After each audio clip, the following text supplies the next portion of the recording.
13th, 2020. We are just a half month through the end of the year, if that made any sense. We can tell it's the end of the year. You can tell we're definitely at the end of the year because of that doesn't make any sense. Anyway, we're here to recap 4 shows from last week, and we're going to try to do it in 10 minutes. So we had 4 shows.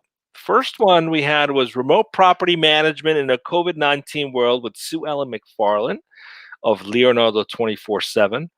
Then we spoke on Wednesday morning with the president and CEO of GT Medical Technology. We talked about GammaTile therapy, a head start in the fight against brain tumors. That was with Matthew Likens. And we also had on Wednesday afternoon conversation with Nick Jordan, who's the founder and CEO of Narrative. We talked about data streaming and the end of data broker model. And finally, on Thursday, we talked about innovation, driving advancements in oil and gas processing with John Sabey, who's the CTO of ProSep. So a lot of great conversations, liked every single one of those shows. Let's start with the first one. I thought the conversation with Suellen was very interesting. Who wants to go first? I think you wanted to talk about that one. Sure, thank you. I'll talk about Suellen.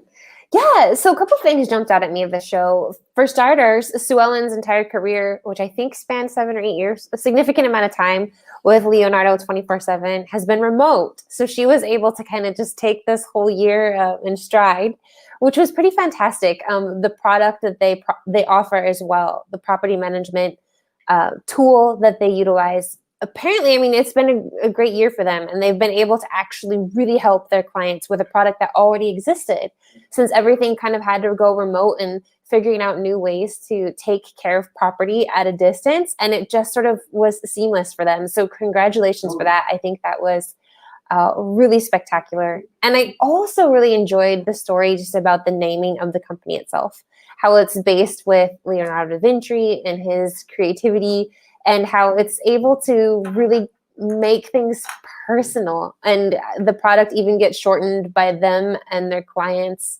to Leo, which I thought was really great. I think that's something that really talks to the UX and the UI and just the company itself. So I think it was great and fantastic to see how a company's product could really just be so useful in transition times like 2020. Big ideas are always simple. So if you're in the real estate business, you definitely want to check out that show with Suellen. What else came up for you guys? Hey, Kim, I just wanted to say that I love the way that you turned this whole chaos into an euphemism by saying this transition time. To me, that's an euphemism, but okay, I'll give you that. I'll grant you that. Okay. Which one did you like, Carlos? Well, in my case, Leo, this is because I've had very nice conversations outside of the DojoLIVE context with John Sabey, the CTO of ProSep. And I like the fact that he is, how can I say this? His role as a CTO at the company, ProSep, is not necessarily linked to the software world. He's into a different type of technology, but I really like the idea that John, because he's I think he's from a generation that started this whole his professional career before the boom of the internet and all that. I just love the way that this company and his personal stance regarding technology was that of openness, of embracing new things, embracing data, and then they are even at a stage in which they are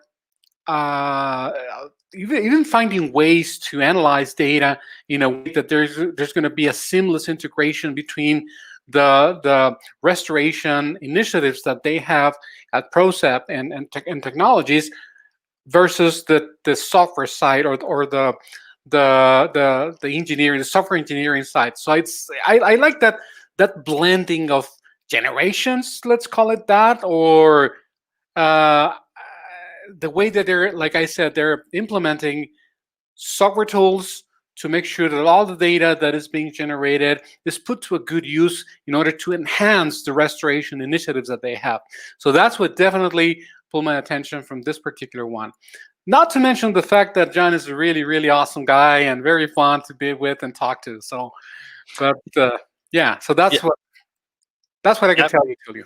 Absolutely. If you've missed that, you definitely want to check that out. And it just goes to show, especially for the younger viewers, that technology also includes innovation in chemical engineering, electrical engineering, and mechanical engineering. So it doesn't all just have to be everywhere. code. It can be any one of those fields.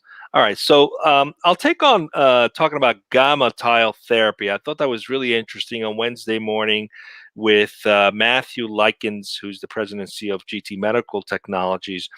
These guys have done something truly disruptive to how you deal with brain tumors.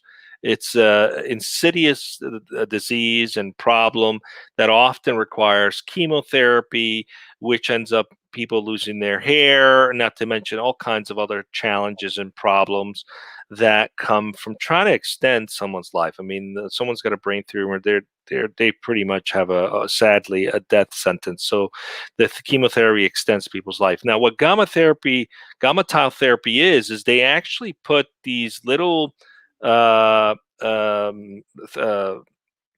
seeds around the specific areas where they've operated a tumor, so that the therapy, the chemotherapy, the radiation therapy, these are radiation-based seeds, can actually be localized.